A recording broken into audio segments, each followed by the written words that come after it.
बंगाल में चुनावी नतीजों के बाद हुए हिंसा को लेकर ममता बनर्जी सरकार सवालों के घेरे में है। बीजेपी ने पहले ही इसके लिए टीएमसी को जिम्मेदार ठहराया है। वहीं टीएमसी ने भी बीजेपी पर आरोप लगाया। मोदी सरकार भी बंगाल हिंसा को लेकर एक्शन मोड में है। केंद्र सरकार ने बंगाल में अपनी टीम भेजकर मामले की जांच शुरू कर दी है, तो वहीं पश्चिम बंगाल के गवर्नर जगदीप धनखड़ भी अपनी ओर से पूरी कोशिश कर रहे हैं कि बंगाल हिंसा के दोषियों को कड़ी सजा मिले। धनखड़ लगातार सीएम ममता बनर्जी को नसीहत दे रहे हैं।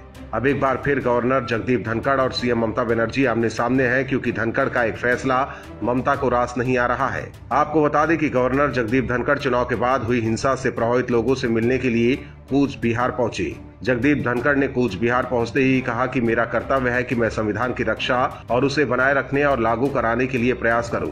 धनखड़ ने सवाल किया है कि हिंसा केवल बंगाल में ही क्यों हुई। उन्होंने कहा कि 4 राज्य और 1 केंद्र शासित प्रदेश में चुनाव हुआ, हिंसा केवल बंगाल में ही क्यों हुई। सरकारी तंत्र ने मुझे जानकारी नहीं दी। मैंने निर्णय किया कि मैं हर संभव कदम उठाऊंगा जिससे लोगों का हौसला बढ़े। धनखड़ ने यह भी कहा कि ममता बनर्जी मुझे कहीं भी जाने से नहीं रोक सकती। उधर धनखड़ के इस दौरे को लेकर ममता सरकार की टेंशन बढ़ गई है। ममता बनर्जी ने गवर्नर जगदीप धनखड़ पर निशाना साधा है। ममता ने इस पर प्रतिक्रिया देते हुए नियमों का उल्लंघन करार दिया।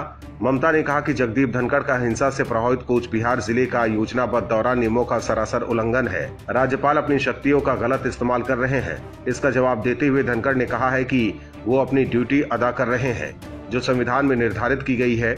इसके साथ ही उन्होंने सीएम ममता बनर्जी को भी संविधान की शपथ को मानने की नसीहत दी है। आपको बता दें कि इससे पहले ममता बनर्जी ने पूरी कोशिश की थी कि धनखड़ का ये दौरा कैंसिल हो जाए।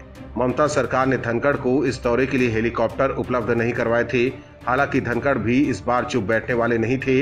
ऐसे में जगदीप धनखड़ बीएसएफ के हेलीकॉप्टर से कूच बिहार पहुंचे और हिंसा से प्रभावित लोगों से मिले। Bureau report, OMH news. और भी वीडियोस देखने के लिए चैनल को सब्सक्राइब करें और बेल आइकन को दबाएं।